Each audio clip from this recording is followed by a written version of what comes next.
Meets World is a show I generally enjoy. I say generally because I like the first season and the first half of season 2. Then in the second half of season 2, a lot of bullcrap happened. Season 3 fixed some of the crap but also raised more. I'll eventually talk about Girl Meets World, but for now I want to talk about the episode Girl Meets Home for the Holidays, which was a nice episode. Now I never got the chance to watch Boy Meets World, so there were a few moments I felt like an outcast. There were moments I wasn't sure if they were reference to the old show or not. However, I do appreciate the heart that was put into this episode. The episode was clearly made by people who loved and missed Boy Meets World. It did a great job showing how strong the bond between Corey and Sean was and is. Speaking of Sean, I enjoy seeing Sean in this episode. The episode fleshed out his character very well.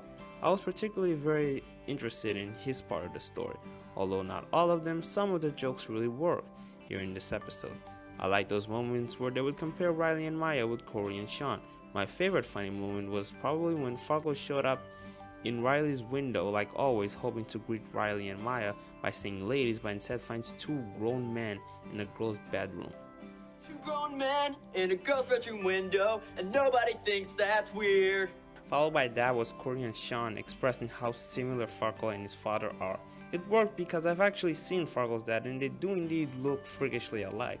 One other positive I would like to give is how they progressed Maya's character by introducing her to Sean, and as the episodes of Girl Meets World went by, their relationship grew even more. My problem with this episode has to do with a few technical errors, like how when Corey was hugging Sean, the sound of Sean patting Corey's back was too loud, possibly because the microphone was too close to where Sean was patting Corey. However, the biggest problem was how some of the dialogue felt very unnatural because they had to constantly pause for a laugh track to play.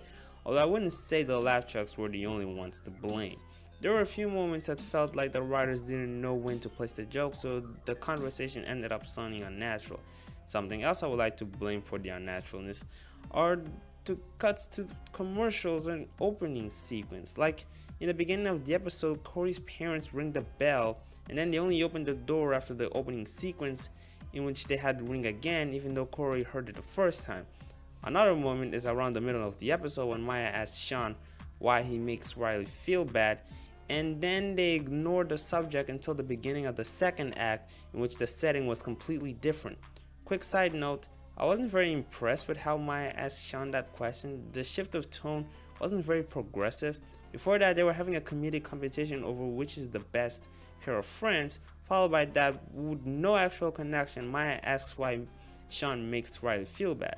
It was not just an unprogressive change of tone, but it was also an unprogressive change of subject. Another nitpick I have is how Corey's mom was being rude to Topanga because she wasn't the one cooking, and at the end Topanga decided to conceive and use Corey's mom's recipe for dinner. Corey's mom gets happy and that was it. So we're not going to address how much of a douche Corey's mom was being.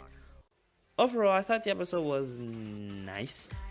I think there are better Christmas specials, but I would recommend you watch this one.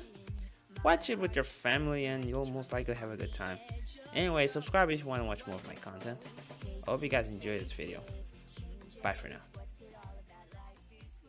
Speaking of Girl Meets World, I recommend you listen to Sabrina Carpenter's song titled Too Young.